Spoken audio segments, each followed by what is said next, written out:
Hello everyone, Liz here again, and today I'm going to read to you the Moe Manifesto by Patrick W. Galbraith. I hope I'm saying his name right. It is an insider's look at the worlds of manga, anime, and gaming. And I'll read you the back here so that you have an idea of what this is about. And, so you can decide if you want to hang around and actually listen. Now, the back of the book says, devoted fans of Japanese anime, manga, and video games use the term moe to refer to the sense of emotional attachment that they develop for their favorite characters. Characters like Suzumiya Haruhi have cult followings, and fans of Hatsune Miku, a virtual idol, have made her one of the biggest stars in Japan today. Moe is one of the driving forces behind the success of Japanese anime and manga throughout the world. Author Patrick W. Galbraith is the world's leading expert on moe, and for this book has interviewed leading figures in the world of Japanese manga and anime to provide the first in-depth survey on the subject. In this book, you will learn about the very first moe characters such as Ayame by Tezuka Osamu, and how they influenced an entire generation of manga artists, what constitutes the ideal moe relationship, and why some fans even marry their fictional sweethearts. With more than 100 illustrations of moe characters old and new, this is a book that is sure to delight fans of manga and anime. And obviously, since this is just an audio recording, I can't really show you the, 100 plus illustrations, but I can tell you that they are very moe indeed. So, without further ado, let's get started. Oh, okay, with further ado, sorry. I just want to point out that this book is, actually I wish I could show it to you. It's very, very nice. The way that it's made is, you know how some books, like most books are made with geez, I'm gonna sound silly saying it this way, but most books are made with regular paper, right? This is made with more glossy, almost like magazine pages or something, but they're a little thicker than that. Anyway, I just really like the way the pages feel. Alright, let's get started. Falling in love with Japanese characters. Are you familiar with Japanese moe relationships where socially dysfunctional men develop deep emotional attachments to body pillows with women painted on them? Asks James Franco, guest starring on the NBC sitcom 30 Rock in January 2010. Later in the episode, the actor is shown holding a pillow with an anime girl crudely drawn on it. Franco calls her Kimiko. Viewers cannot suppress their laughter. The laughter comes from a growing worldwide awareness of Japanese popular culture, including the antics of some of the more extreme fans of manga, anime, and games. Just as anime and manga are understood to be distinct from cartoons and comics, fans of anime and manga are in a category of their own, otaku. While talking about moe, Franco offers a concise description of otaku, socially dysfunctional men who are entirely too attached to fictional girl characters. From where did the writers of 30 Rock get this idea? Perhaps a July 2009 article in the New York Times that describes moe relationships with body pillows as a social phenomenon in Japan. Given the prevalence of such articles in the popular press, many watching 30 Rock shook their heads, smiled, and thought, yes, James Franco, we know moe.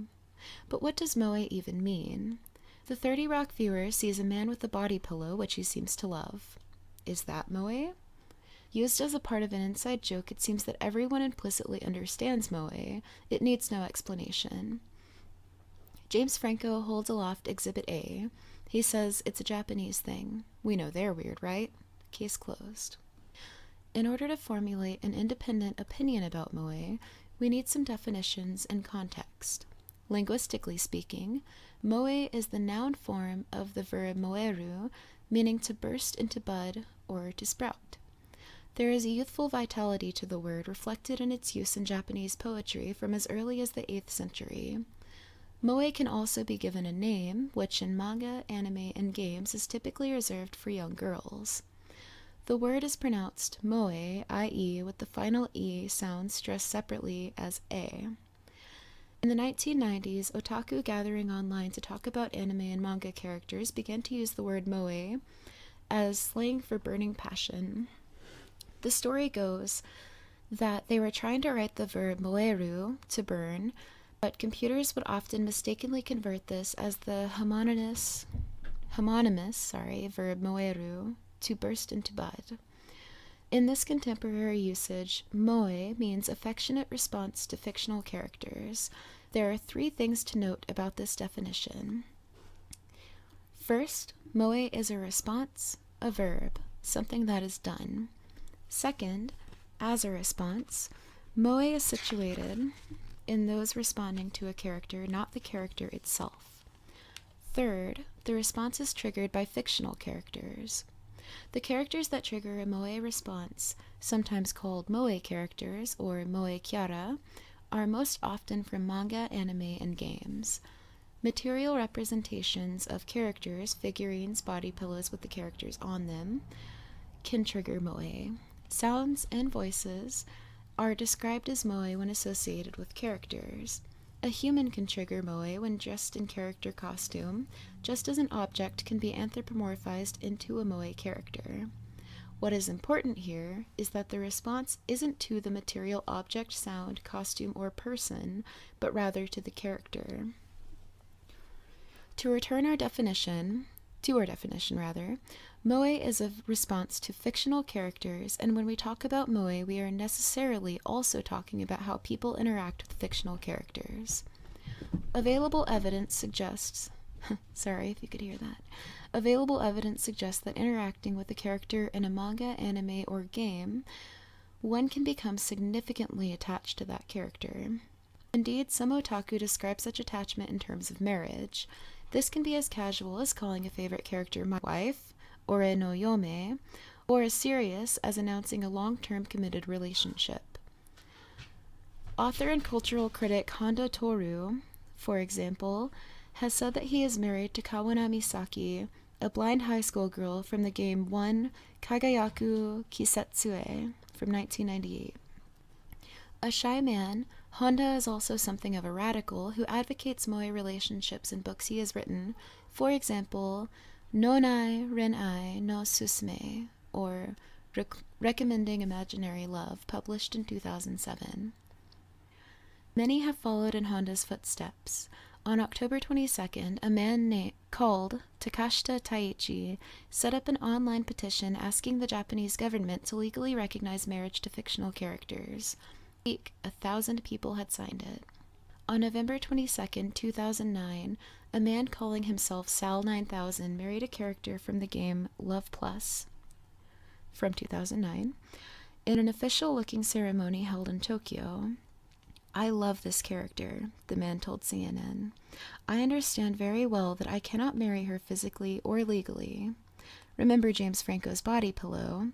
Well, on March 11th, 2010, a Korean man announced his marriage to the character drawn on his body pillow." On the one hand, these marriages are playful performances by otaku that we perhaps shouldn't take too seriously. On the other hand, however, these marriages do significant work. As anthropologist Ian Condry sees it, otaku are demonstrating their devotion to others in a political move to gain acceptance of attachment to fictional characters. These public declarations of love for fictional characters pose important challenges to accepted norms. Honda Toru calls the awakening to moe relationships a love revolution, or renai kakume, which entails the embrace of fictional characters and liberation from oppressive social and gender norms. For the record, Honda doesn't care about legal recognition of his marriage because he refuses the authority of institutions that he sees as corrupt to legitimize his love. To understand moe, we need to consider how it is possible to become attached to the characters of manga and anime in the first place.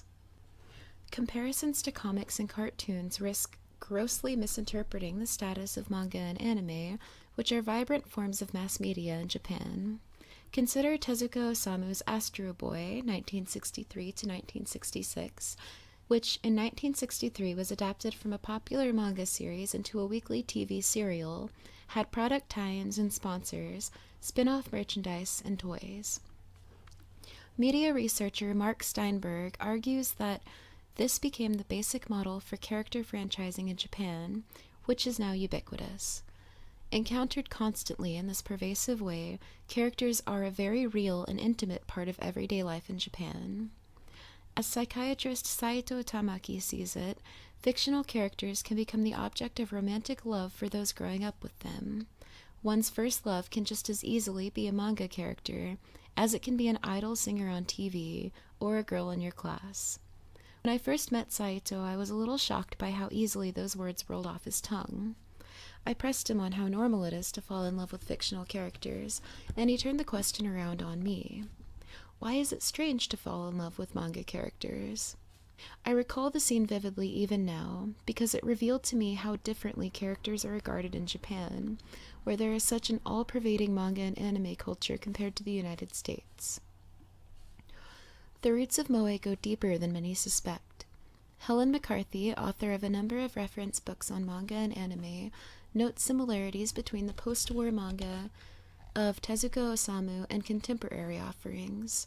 McCarthy zeroes in on Tezuka's Lost World from 1948, in which a scientist in an alien world has developed a method of genetically engineering females from plant matter. The scientist intends to sell the plant women as slaves, and his prototypes are made attractive to tempt potential buyers. Another scientist on the planet befriends one of the plant women, Ayame. Later, the two are left stranded in the alien world and decide to live as brother and sister.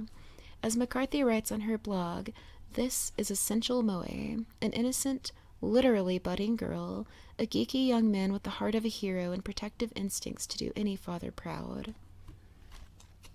While largely agreeing with McCarthy's analysis, Meiji University professor Morikawa Kaiichiro points out the physical attractiveness of Ayame, which he argues was extremely stimulating for young male readers.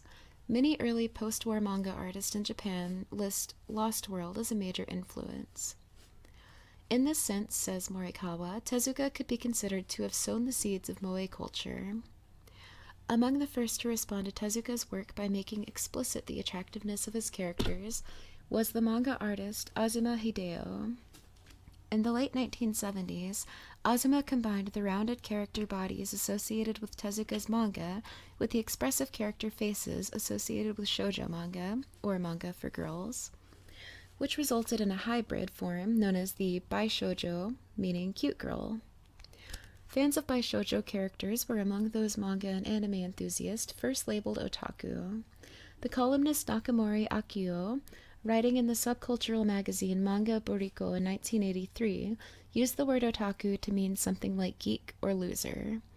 Azuma Hideo is named explicitly in Nakamori's articles about otaku, and those attracted and attached to baishoujo are called all sorts of names in addition to otaku, including leeches and slugs.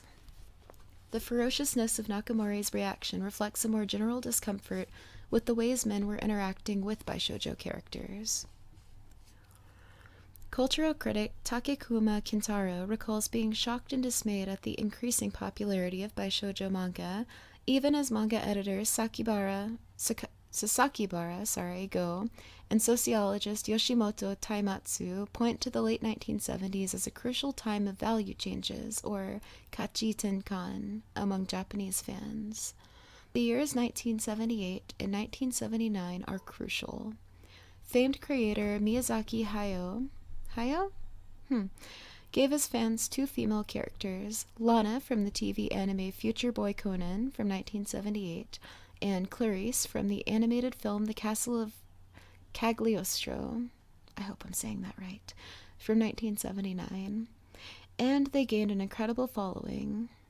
As journalist Takatsuki Yasushi writes in his book Lolicon Nihon no Shoujo Shiko Shatachi to Sono Sekai. Sorry, sometimes I have trouble with the bigger words. Or Lolita Complex Japan's Girl Lovers and Their World, published in 2010. Fanzines about Clarice were abundant enough to have their own category, Clarice magazines, or Kurarisu magazine. Also in 1979, Azuma Hideo and friends published the first volume of the legendary fanzine Cybele? Cybele? It's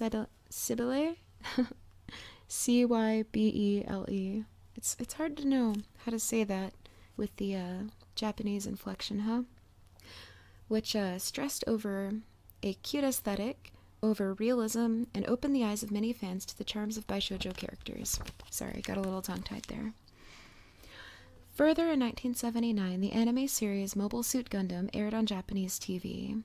Often considered a realistic robot anime and much loved by mecha fans outside Japan, the series was at first heavily criticized by established sci-fi fans inside Japan, who were dismissive of the melodramatic emphasis on human relationships and scathing about the shallowness and excitability of fans of the series.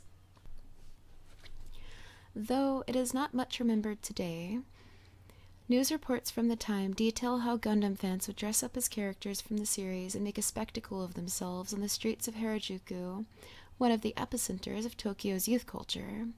Fans of Mobile Suit Gundam have long peppered their fanzines, which are at least ostensibly about robots, with images of cute girls. After Gundam came Super Dimensional Fortress Macross, 1982 to 1983, again praised for its realistic robots, but at the same time featuring extended scenes of melodramatic romance.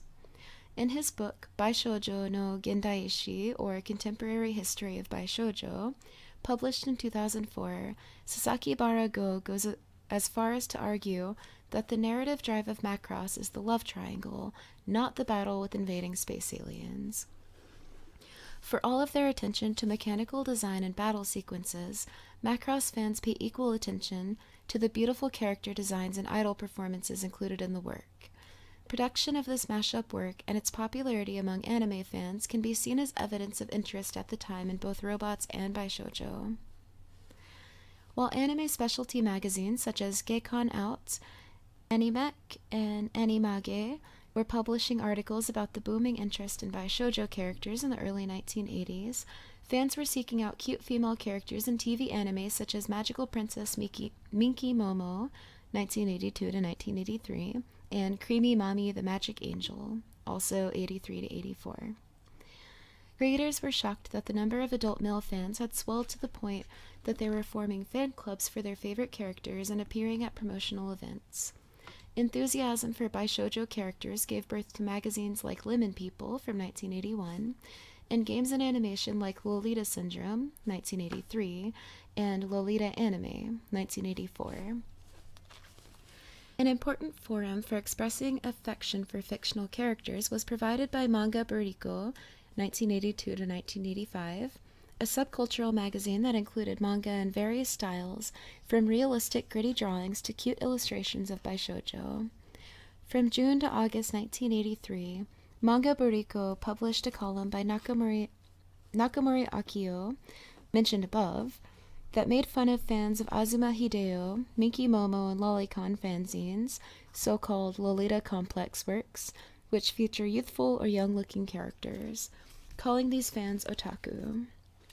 This was the first time the word had been used in the media to describe manga and anime fans, and the criticism seemed to be aimed squarely at the readers of the magazine. Naturally, there was blowback, and the reader response section of Manga Buriko became a forum for discussing the appropriateness of affection for fictional characters. Because Manga Buriko marketed itself as a Baishoujo comic magazine for dreaming boys, or Yume Miru Otoko Noko no Tame no Baishoujo Komikushi, it is not surprising to find that most of its readers supported love for fictional characters, what we might now call moe. The author of one letter published in the August 1983 issue goes so far as to call himself, with more than a hint of pride, someone with a two-dimensional complex, or Nijigen Konpurukesu. In time, Nakamori's column was cancelled, and the fans got what they wanted, more Baishoujo characters and less flack for loving them. In another interesting development, the realistic drawings that were once part of Manga Buriko gave way to a softer shoujo manga aesthetic. Otsuka Eiji, the editor of Manga Boriko, was a fan of shoujo manga himself, and the magazine, regularly featured contributions by female manga artists such as Okazaki Kyoko, Shirakuri Yumi, and Sakurazawa Erika. Manga Boriko was also a platform for male artists who were appropriating the style of female artists, much as Azuma Hideo did in the 1970s, and this resulted in further evolution of the Baishoujo character. Take, for example, the August 1983 issue of Manga Boriko, where Hayasaka Miki, a male artist, uses 4 color pages to introduce a girl character named Takanezawa Moe. Notice the name. On the 3rd page, Moe's older sister, a female manga artist, is revealed to be in charge of taking some photos of Moe for the spread in Manga Boriko. What the viewer is seeing on the page in the drawings by Hayasaka are the photos taken by Moe's elder sister. In drawing what the older sister saw through the camera's viewfinder, Hayasaka is not just drawing a girl in a style inspired by girls' comics, but he is also visualizing Moe from the viewpoint of a girl. Character design and desiring reached new heights in the 1990s with the manga series Sailor Moon, 1991 to 1997, which, though written by Takeuchi Naoko, a woman, for young women and girls, explicitly calls its main heroine a baishoujo. The cute, round character designs that were used for the TV anime, 1992 to 1997, attracted many adult male fans. Also in the 1990s, the baishoujo character moved from niche, subcultural otaku publications to mainstream manga magazines. Baishoujo games in which players date baishoujo characters, often called dating simulator games outside Japan, also reached a non-otaku market when Konami's Tokimeki Memorial was ported to the PlayStation in 1995. Finally, the success of TV anime Neon Genesis Evangelion, 1995 to 1996, saw an exponential growth in demand for figurines of its main female characters. As stores began to carry baishoujo games, fanzines, and figurines, the Tokyo district of Akihabara transformed into the center of moe culture. In 2004, a report by the Nomura Research Institute revealed that sales of manga, anime, and games were strong in the 1990s, despite an economic recession in Japan, and called for the re-evaluation of otaku. Japan was ready to reconcile with its outcast sons, as can be seen from the social excitement around the Densha Otoko, or Train Man novel, film, and TV series, 2004 to 2006, about true love between an otaku and a career woman. The final episode of the TV series drew an astonishing 25.5% of the national audience, and Japan scholar Elisa Friedman notes that the otaku were now positioned in the media as potential dates for lonely women. At the same time, some otaku protested the normative message of Densha Otoko, grow up and get a date, and planted signs in Akihabara reading, real otaku don't get hot for three-dimensional, or Somo somo shinjitsu no wota wa 3D ni yokuju shimasen. Regardless, following memorable scenes of the protagonist of Densha Otoko blissfully saying moe, the word became popular in the media in 2005. What followed was a moe boom, where nationally beloved characters such as Astro Boy and Hello Kitty were recast as moe characters, which is to say revamped by artists popular with otaku. Newsweek Japan, in its March 21, 2007 issue, devoted its cover story to the spread of manga, anime, and games around the globe, a phenomenon it called the moe world, or moeru sekai. But American fans preferring sci-fi and mecha were not so sure what to make of all these cute girls in their anime. The April 2009 issue of Otaku USA magazine features a special report on moe in which American otaku experts give their opinions. One of them, Daryl Surratt, that name brings back memories, calls moe a sham, a heroin substitute to the narcotic they call love, and the dark side of the otaku force. In a separate blog post, manga critic Jason Thompson writes about feeling ashamed by moe, which he associates with the Japanese obsession with cuteness and youth. Many of the debates hinge on Moe Media's melodramatic emphasis on human relationships and the shallowness and excitability of Moe Otaku, which recalls the disdain that traditional sci-fi fans held for fans of Mobile Suit Gundam decades ago. This book, the Moe Manifesto, has a title that brings back memories for me. I remember marching with the revolutionary Moe Advocates Alliance, Kakume Teki Moe Shugisha Dome, on the streets of Akihabara on June 30th, 2007. I remember men and women, young and not so young, dressed up as anime characters or in the classic attire of Japanese student radicals of the 1960s. I remember people joining the march and their numbers swelling to 500 people. I remember singing and dancing as well-practiced political slogans trailed off to be replaced by the growing roar of the crowd. One group near me shouted over and over again, "Let me keep my Haruhi," referring to the main female character of the anime series, The Melancholy of Haruhi Suzumiya. Many women and some men were dressed up as Haruhi. This revolutionary Moe alliance came together in shared love of fictional characters and in protest to developments in Akihabara aimed at curtailing public displays of affection for characters, in which people would dress in character costume and make a spectacle of themselves singing and dancing in the street, which were said to be disturbing to businesses and tourists. What these protesters wanted was to maintain the space where they could publicly express their love for Baishoujo like Haruhi. Years later, I was at an anime convention in the United States and I saw firsthand the criticism of so-called Moe Otaku, who there too were thought to be somehow disruptive and disturbing. After all this time, I still can't quite understand the position of the anti-Moe camp, which calls certain fans Moe pigs or worse. Why should it matter so much if someone is in love with a character and wants to share that love with others? Such actions aren't harming anyone, and in fact might be both helping the individual and invigorating the manga and anime industries and fan communities. Love is never an easy thing to understand, and it can be embarrassing to watch the silly things that people do when they are in love, but I for one think we should embrace love rather than condemn it. I decided to call this book the Moe Manifesto in hopes of capturing some of the spirit of camaraderie that I felt on the streets of Akihabara in 2007. Let me speak as an advocate of Moe and propose an alliance between all those who love manga, anime, and games. It is no secret that I love anime. Beginning when I was 14 years old, I started tattooing my favorite characters, all by shoujo, on my body. I personally find that I have a lot in common with Japanese fans of Moe media. It's too easy to draw lines in the sand and point fingers at those who are different. Sci-fi fans did so with Gundam fans, Nakamori Akio with otaku, and some American otaku with Moe otaku. Rather than push others away, I wonder if it might be more fun to enjoy manga and anime together.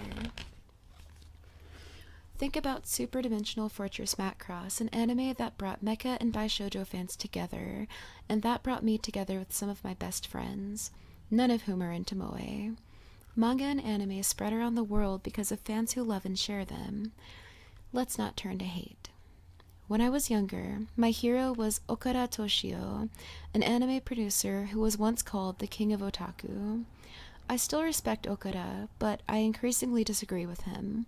For example, Okada has made it clear that he does not like Moe, which he considers merely an obsession with cute girl characters by superficial fans. To me, that characterization is unfair. Few people are as sincere in their love of manga, anime, and games as those I encountered in Akihabara. Even if their love is for characters rather than the work as a whole, why should that make them superficial? All this talk about love brings up my second problem with Okada's critique. I don't think the Moe phenomenon can simply be explained as ogling cute girls. That doesn't explain Hayasaka Miki drawing from the perspective of his character's elder sister, or men dressing up as Haruhi on the streets of Akihabara, or the impulse to marry a fictional character.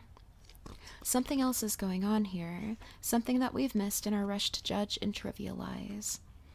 The Moe Manifesto aims to provide a space, to linger on the issue of love for fictional characters. It provides interviews with artists and creators, cultural fans, critics, and scholars. The focus of the interviews is primarily Japanese men considered otaku because the image of the Japanese male otaku crystallizes social anxiety about moe.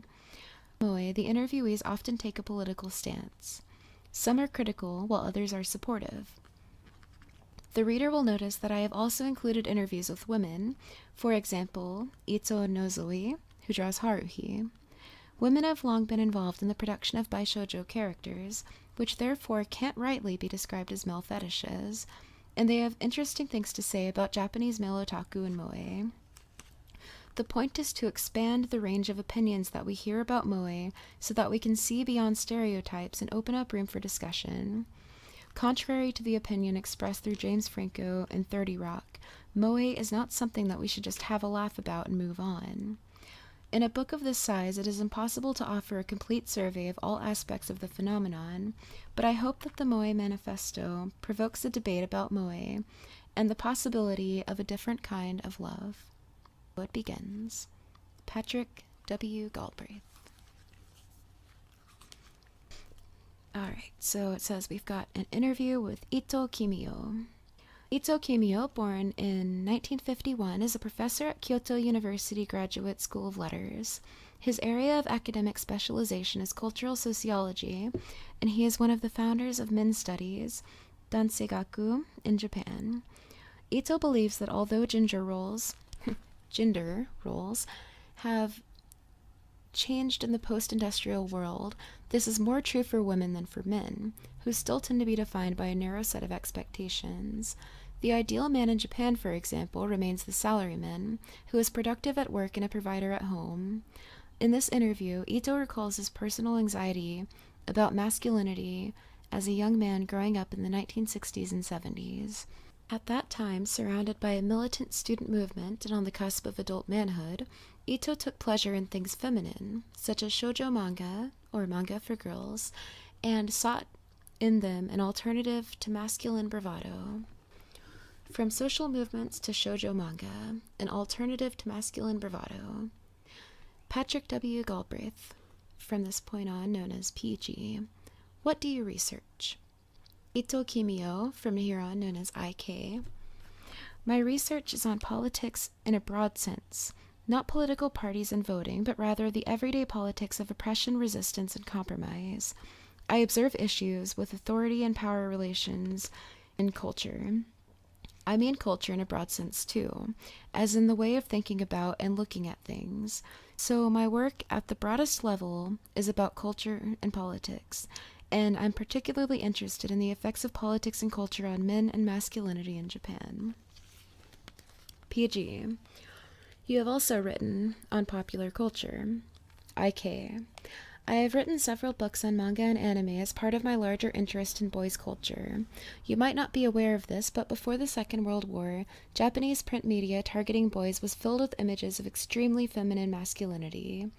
A good example is the work of Takabatake Kasho, who was a popular illustrator from the 1910s to the 1930s. Though these are pre-war images, they resonate with the contemporary shoujo manga that feature beautiful boy characters. Nor are they dissimilar to the kinds of illustrations you get in boys' love manga. But at the time, these images represented the strong young men of proud military nation. And before 1945, you would often see this type of character in war scenes. After 1945, shonen manga, or manga for boys, didn't feature many war scenes, but when you get to the 1970s, you have popular shonen manga about school gangs and martial arts, a world of bodily violence. Or you have stories about giant robots, a world of mechanical violence. PG. What was it like in Japan in the 1970s? IK. In the 1960s, there had been huge social movements in Japan against wars in Asia and our security treaty with America. After a decade of demonstrations and protests, the student movement died off, leaving a sense of fatigue on the political left. Going into the 1970s, there was a sense that young men had run out of steam. Even their manga weren't that interesting. On the other hand, girls' culture started to expand rapidly. Consumer culture was on the rise, and with it the so-called cute culture, or kawaii bunka, Hello Kitty and fancy goods. This was also a time when shoujo manga was really maturing. Women such as Oshima Yumiko, Hagiomoto, Takemiya Keiko, and Yamagishi Ryoko were all creating manga at this time. The early 1970s was the peak of the shoujo manga scene in Japan, overshadowing anything going on in shonen manga. PG. I understand that you were reading shoujo manga too. IK. Right. Shoujo manga provided an outlet for my anxieties about gender at the time. I was probably also critical of the macho world depicted in shonen manga. My unease with gender norms drew me to genres targeting female readers such as Boys Love, by writers such as Hagiomoto. There were a few others around me in the student movement also reading shoujo manga, but it is a fact that most of society thought we were strange. More men, mostly college students, started reading shoujo manga a little later. It wasn't that big of a trend, but they were reading Mutsu Ako, who writes manga with a feminine touch, or Otome Chiku, all about romance and everyday life, rather than the epic adventures you'd get in shonen manga. Men were searching for alternatives, and this is one of the things they found. PG. You recall being isolated and thought of as strange, but you weren't alone in reading shoujo manga. Harada Teruo, the first president of the comic market, Tokyo's twice-yearly gathering for producers of fanzines, was a huge fan of Hagiomoto. In fact, he participated in the fan production of an animated version of her manga, November Gymnasium, that was screened at the first comic market in 1975. Many of the contributors to the legendary fanzine Meikyu were into shoujo manga. Author Otsuka Eiji wrote a book about the premiums given away with shoujo manga magazines. Why do you think that so many men were into it? IK. Girls' culture was more interesting.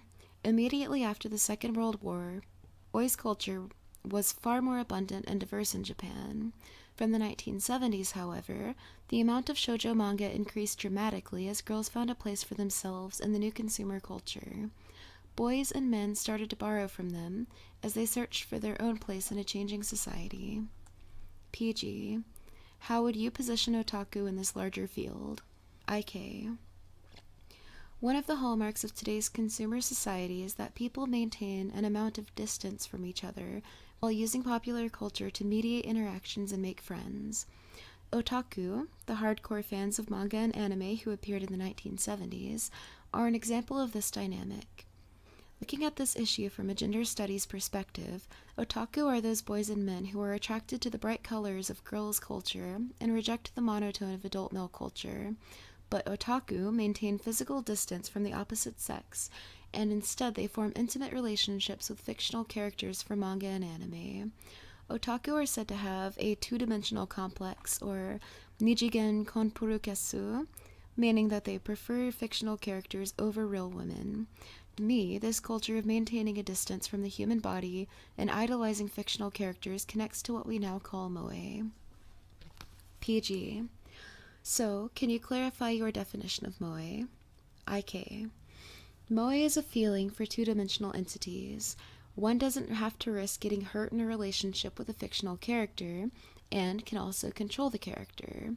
Otaku are not good at navigating relationships with real women, but they can manage fictional women. PG. And would you argue that this is more a general phenomenon in the world today? IK. Something similar can be observed in societies where people spend more time interacting with media and technology than they spend interacting with people. Moe almost seems like a migration into the two-dimensional world. The physical body is left behind, and along with it what it used to be a man in relation to women. This seems like another example of seeking an alternative to masculinity, but instead of just reading shoujo manga as the young men of my generation did, these men are actually entering into relationships with characters from shoujo manga.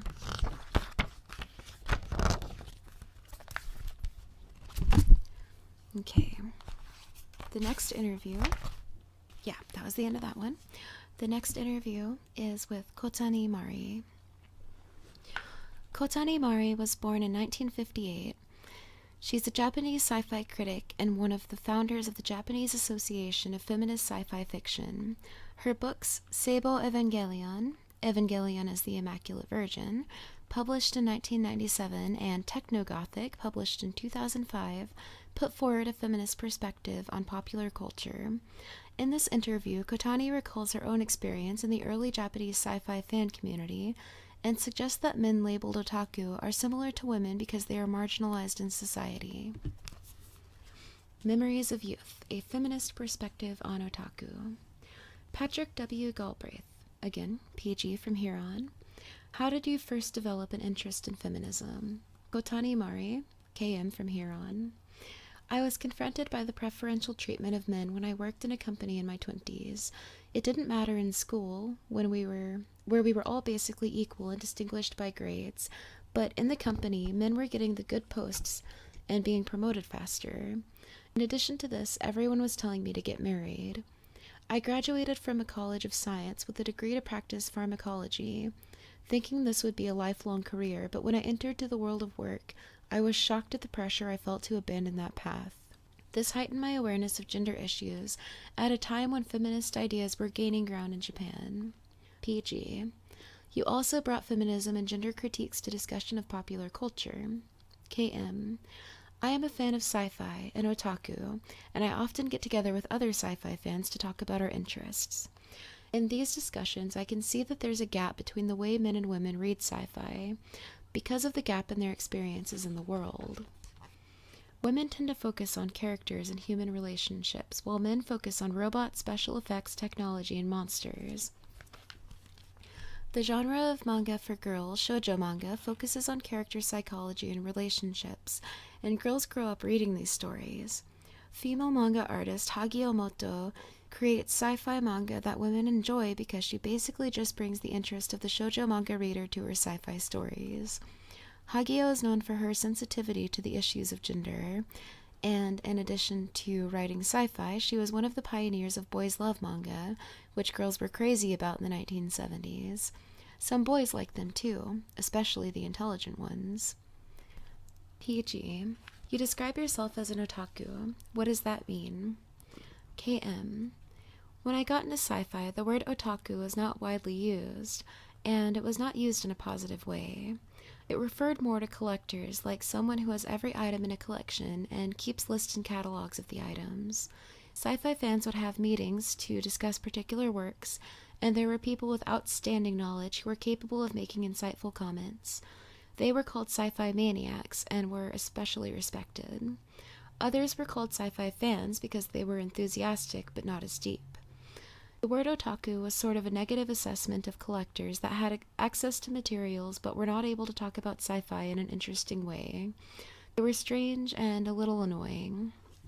Eventually, however, all fans of certain forms of popular culture, especially manga and anime, came to be known as otaku. That is usually how people use the term today. PG. In your writing about the gender dynamics of otaku culture, you have compared otaku to women. Can you explain what you mean? KM. I did not mean that otaku are women, just that they are not ordinary men. In Japan, ordinary men adhere to the ideals of so-called salaryman society, in which men graduate from a university, enter a company, get married, buy a house, have children, and send their sons to university, and expect to receive a pension and be taken care of by their wives when they retire. Otaku are the outsiders of salaryman society. They do not adhere to these gender norms. In the 1970s and 1980s, their range of behavior acceptable for men and women was relatively narrow. In those decades, otaku were seen as dropouts or troublemakers. In the article you refer to, I made the point that both women and otaku were marginalized by salaryman society during this era. The situation changed, however, in the 1990s when gender norms loosened. PG. Some have said that since the anime Neon Genesis Evangelion first aired in 1995, male fans have been more interested in characters and character relations. See Honda Toru. Oh, okay. Sorry, that was more of a reader note than a reading aloud note. Such otaku are said to be into moe. What is your opinion on this? KM. I don't think that moe represents a dramatic break in the male approach to fantasy. I think that male otaku treat characters the same way they treat any other object of their attention. They try to master them by memorizing information about them, whether they are fans of kaiju, monsters from special effects movies and TV shows, idol chasers, or otaku who are into manga and anime characters. The equivalents of moe characters when I was younger were kaiju and robots. There are many different kaiju and special effects TV shows and films, and fans of my generation were devoted to cataloging them. To me, it seems like kaiju have been replaced with fictional girl characters from manga, anime, and games, whose details are cataloged by male fans in the same way. Whether you are dissecting a kaiju or breaking down a character design to isolate the discrete moe elements, the basic impulse is the same. Boys and men also do this with robots and with idols. PG.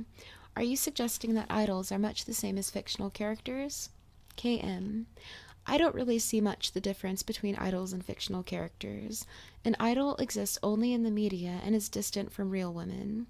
Like fans that worship images of idols, moe otaku are not committing to the real girl, but rather the fictional girl character.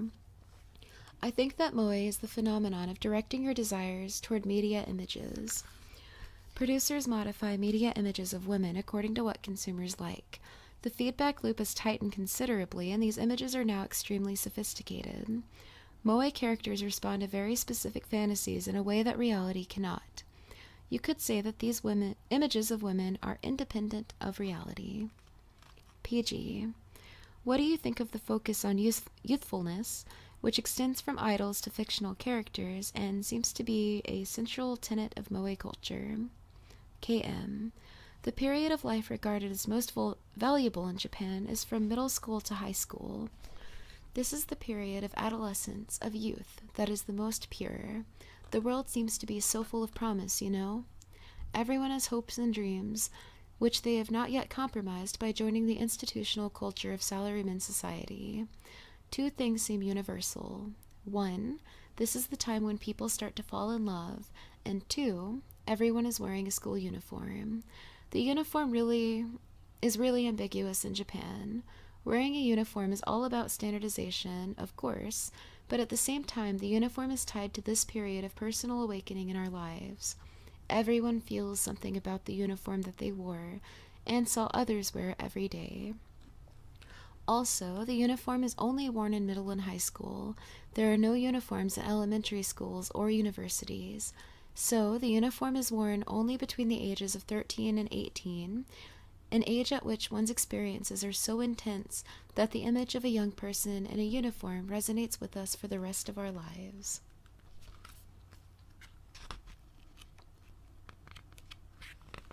Okay, next up is an interview with Otsuka Eiji. Otsuka Eiji, born in 1958, is a critic, manga writer, and editor. He was introduced to ethnography, that's probably right, as a university student and went on to write many insightful books on Japan, including Shoujo Minzo Kugaku, or Native Ethnology of Girls, published in 1989, in which he details the rise of consumerism and its intersections with the girls' culture that many consider key to the emergence of what we now call otaku culture. As a young man, Otsuka himself was a reader of shoujo manga and the editor of subcultural magazine Manga Boriko, which provided a space for men to produce shoujo manga, or a manga featuring cute girl characters. I'm going to stop reading little bits like that, at least for this particular video, because I think you guys understand what shoujo means and, you know, what shoujo manga is and stuff at this point. In 1983, Manga Boriko hosted a debate about otaku, a term they used to refer to men who produced fantasies and were attracted to fictional girl characters. In this interview, Otsuka reflects on the meaning of otaku and moe, and cautions against approaches that imagine Japan to be unique or special. From shoujo manga to shoujo magazines, moe is not cool. Patrick W. Galbraith, again, PG. How should we define otaku?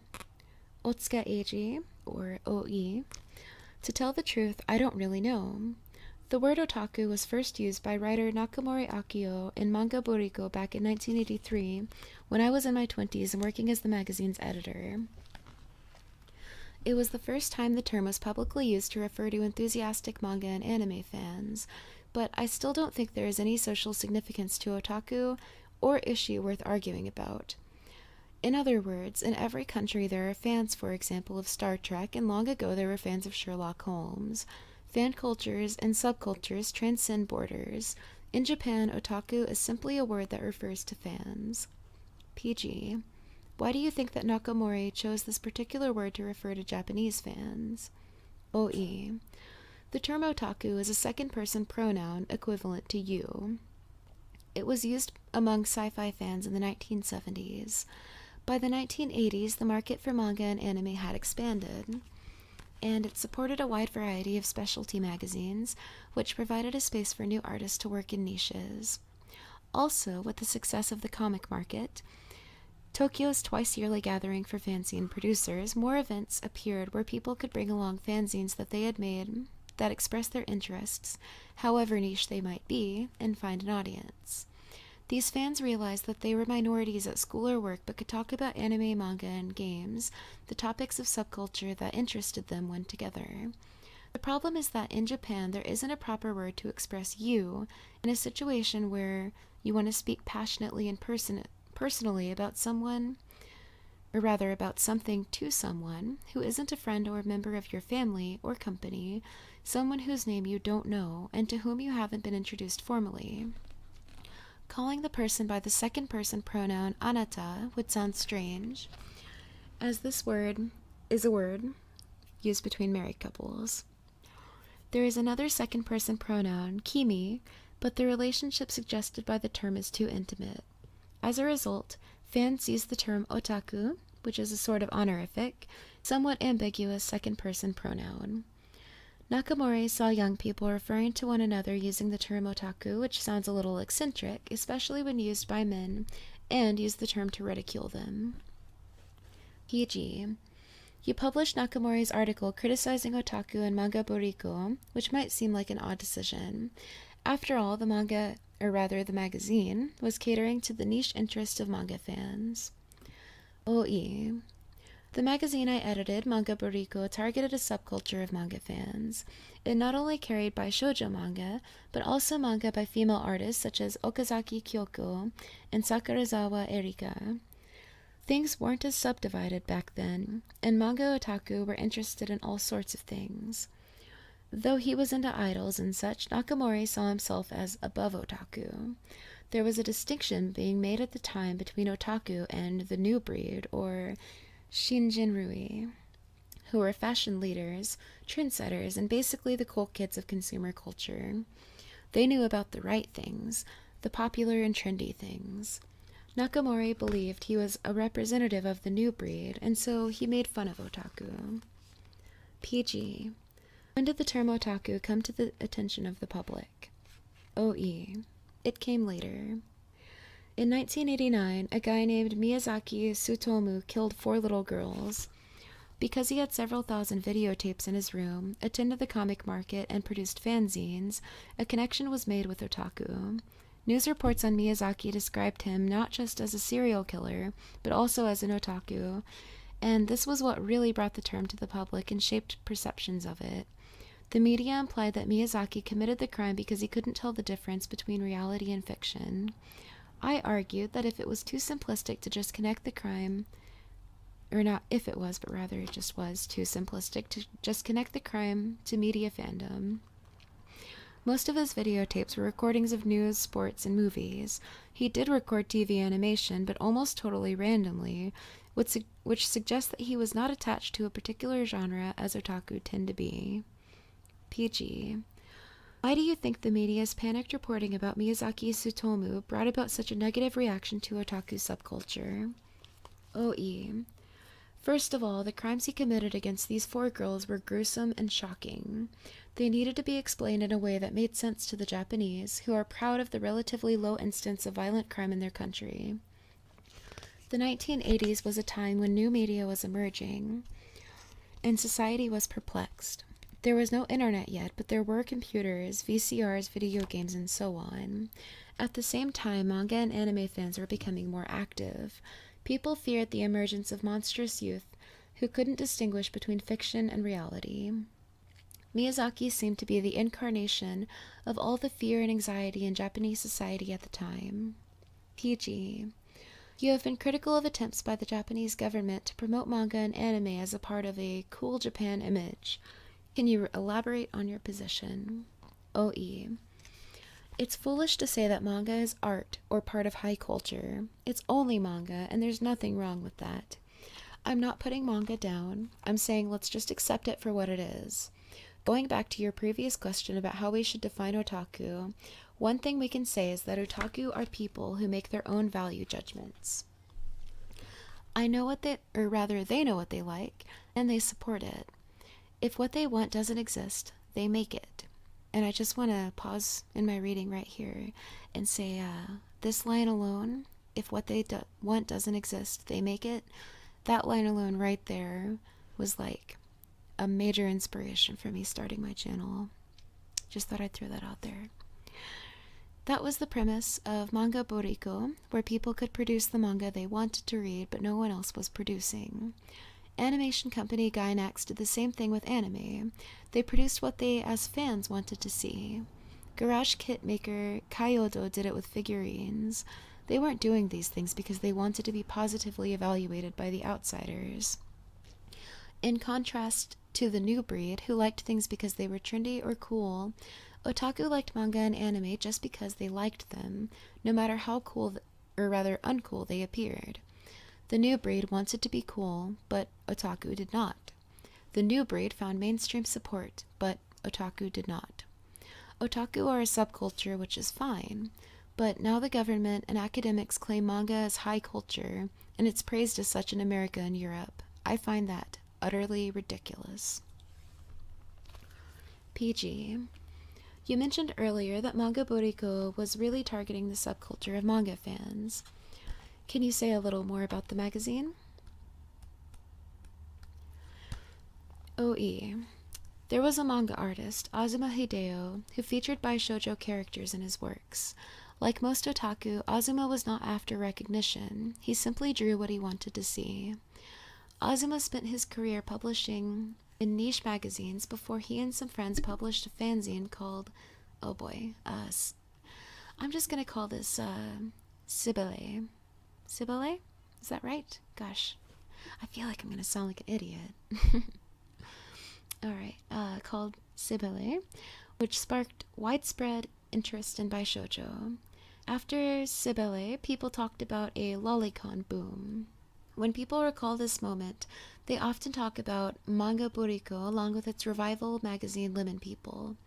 What Azuma started and we carried on with these magazines evolved into what we now call moe. PG. How would you define moe? OE. Moe is something you feel when looking at a character. It existed in the novels of the Meiji period, 1868 to 1912, which was a time of modernization in Japan. To regard moe as something postmodern is mistaken. Those who do so simply want to present their feelings toward fictional girls as unique and special. Popular and academic media encourages this. We have a situation now where educated anime fans are styling themselves as cultural theorists, and then you have Americans and Europeans responding to all of this, thinking that Japan possesses something special in its moe culture. This Orientalist fantasy feeds right into the nationalistic strategies of government officials in Japan, who seek to appeal to the world for recognition as cool. First of all, moe is not cool, and neither is otaku culture. These so-called phenomena are taken out of context and blown way out of proportion. It seems strange to me to fixate only on moe and to ignore best-selling manga such as Vagabond, 20th Century Boys, One Piece, or even my own multiple-personality Detective Psycho, none of which feature cute characters or relationships with them. I think it's true to say that the majority of mainstream manga and anime have nothing at all to do with moe. Instead of looking at things rationally, Everyone is buying into a fantasy created by the media, intellectuals, and government officials. Okay, so I think that I'm gonna go ahead and wrap it up here, but I'll probably be reading through this entire book on my channel over time, so yeah, let me know if you guys liked this one.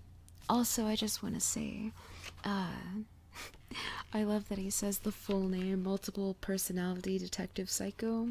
The shorthand is just obviously MPD Psycho. Fucking awesome series. Like, seriously, it's really, really good. I would highly recommend it. Yeah. So, drop me a comment. Tell me, who's your favorite Moe character? It's hard to say, really, who my favorite is, because there's so many, I will say that one of my favorites will forever be Chio Mihama.